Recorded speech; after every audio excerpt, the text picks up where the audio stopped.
कुरुक्षेत्र का मैदान अब शंखनाद हो चुका है। हवा में तनाव है और दोनों सैनिक आमने सामने खड़े हैं और दोनों सेनाओं के सैनिक अपनी तलवारों और धनुषों को कसकर थामे हुए हैं। युद्ध बस शुरू होने ही वाला है, लेकिन तभी अर्जुन श्री कृष्ण को एक ऐसा आदेश देते हैं जिसने न केवल उस क्षण को रोक दिया बल्कि भगवत गीता के दिव्य ज्ञान की नींव रखी। आज हम जानेंगे उस रहस्य के बारे में। अर्थात अर्जुन ने कहा, हे श्री कृष्ण, कृपया करके मेरे रथ को दोनों सेनाओं के बीच में लाकर खड़ा कर दें। यह एक साधारण अनुरोध लग सकता है, लेकिन विद्वानों के बीच इस पर गहरी चर्चा होती है।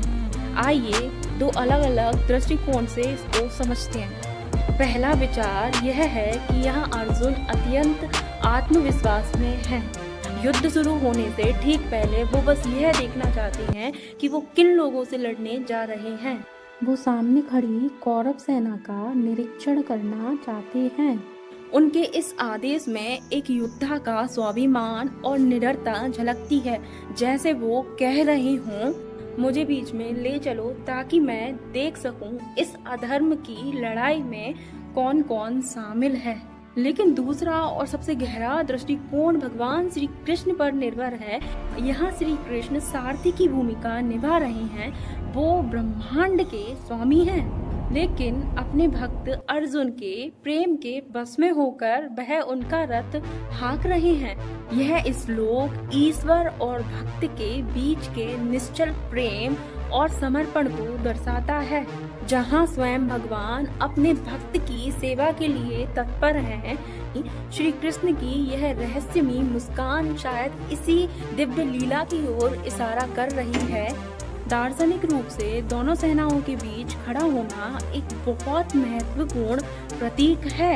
यह अर्जुन यानी हम की स्थिति को दर्शाता है जब वो जीवन के संघर्षों और द्वंद्वों के बीच खड़ा होता है। एक तरफ धर्म है, कर्तव्य है, और दूसरी तरफ मोह है, अधर्म है। अर्जुन का यह निर्णय कि वे बीच में जाकर परिस्थितियों को देखें, अंततः उनके मन में विषाद पैदा करता है, जो गीता के ज्ञान का कारण बनता है। यह श्लोक दिखाता है कि कैसे एक व्यक्ति अपनी ज्ञान प्राप्ति के लिए अग्रसर होता है। तो दोस्तों, भगवत गीता का यह छोटा सा श्लोक हमें सिखाता है कि युद्ध केवल मैदान में नहीं बल्कि हमारे भीतर भी लड़ा जाता है।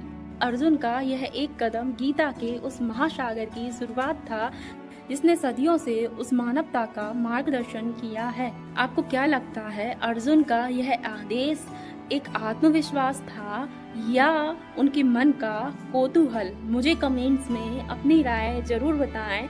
मेरे चैनल को सब्सक्राइब करें, वीडियोस को लाइक करें, ज़्यादा से ज़्यादा कमेंट्स करें। तब तक के लिए जय श्री कृष्णा।